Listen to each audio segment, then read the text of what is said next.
রাসূল পাক সাল্লাল্লাহু আলাইহি ওয়াসাল্লাম ইরশাদ করেন, দুনিয়ার লাইনে, দুনিয়ার জীবনে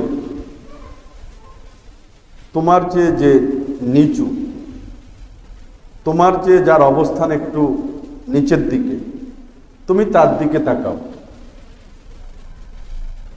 তোমাকে আল্লাহ পাক যে অবস্থান দিয়েছেন, সেই অবস্থানের থেকে তোমার চেয়ে নিচের অবস্থানের লোকদের দিকে তাকাও।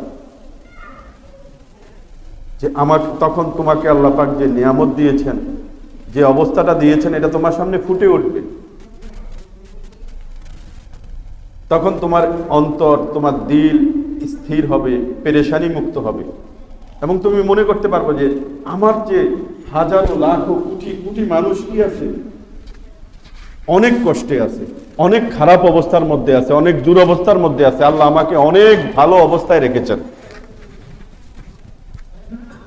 এই বিষয়টা তোমার সামনে ফুটে উঠবে এবং তোমার পেরেশানি অনেক কমে যাবে। আর যদি তুমি তোমার দুনিয়ার ব্যাপারে তোমার যে উপরের লোক, তোমার অবস্থান থেকে যে উপরের অবস্থানের লোক, তার দিকে যদি তুমি তাকাও, তখন তোমাকে যে আল্লাহ পাক নিয়ামত দিয়েছেন, আল্লাহ পাক যে তোমাকে অসংখ্য নিয়ামত দিয়েছেন, এগুলো তোমার সামনে ভাসবে না। তখন নিজের কাছে নিজের অবস্থান, এই নিয়ামতগুলোকে কম মনে হবে, আর তখন তুমি নাশকর হয়ে যাবে, অকৃতজ্ঞ হয়ে যাবে, পেরেশানির কারণ হয়ে যাবে এটা, যে অমুকে এত কিছু পাইল, এত কিছু তার, আমার তো কিছুই নাই। অথচ আল্লাহ তাআলা তোমাকে অনেক কিছু দিয়েছেন। আর আখিরাতের লাইনে তোমার চেয়ে যে বড়, তার দিকে তাকাও। তোমার চেয়ে যে নিচে আছে আখিরাতের লাইনে, দ্বীনের লাইনে, তোমার চেয়ে নিচের অবস্থার লোকের দিকে তাকায় না, উপরের অবস্থার লোকের দিকে তাকাও। তখন তুমি যে দ্বীনের লাইনে অসম্পূর্ণ, তোমার দ্বীনদারি যে কম,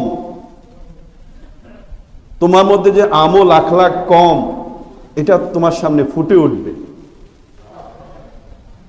যে অমুকে তো আমার মতোই মানুষ, সে তো এত এত ইবাদত করে, এত এত নেকি তার, এত এত আমল করে, তো আমিও তো চাইলে করতে পারি, আমারও তো করা উচিত। তখন দ্বীনদারির লাইনে তার উন্নতি হবে। আর যদি নিজের থেকে নিচের লোক দিকে তাকায়, দ্বীনের লাইনে, ধর্মীয় লাইনে, তখন নিজেকে বড় মনে হবে, হ্যাঁ আমি তো ভালো দ্বীনদার, আমি তো নেককার, অমুক তো কিছুই করে না, অনেক ভালো আছি আমি, অনেক ভালো মানুষ আমি, অনেক করি আমি, অনেক আমল করি আমি। নিজের যে অসম্পূর্ণতাটা, সেটা আর নিজের সামনে ধরা পড়বে না। অহংকার তাকে কুরে কুরে খাবে এবং সে ধ্বংসের দিকেই যাবে, সে ধ্বংসের দিকেই যাবে। এই জন্য সব সময়